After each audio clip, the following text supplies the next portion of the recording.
The next day I called the landlord to ask about Eric. "He's been living there for years," the landlord said. "Quiet guy, never any trouble."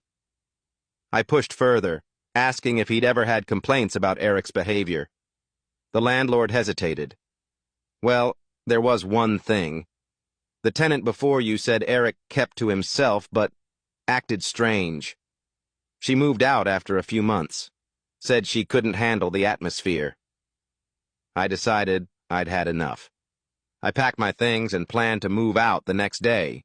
But that night, I woke up to a loud banging sound.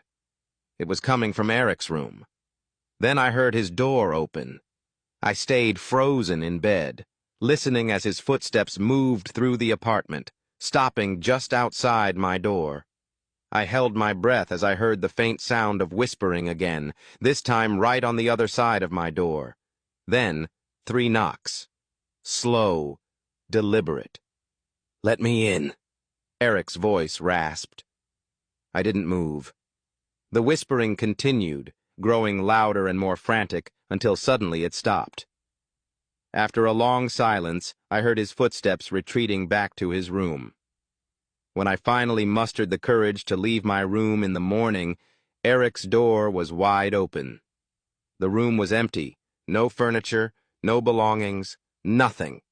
It was like no one had ever lived there. I moved out that same day. When I asked the landlord about it, he looked confused. "Eric? That's impossible. That unit's been vacant for years.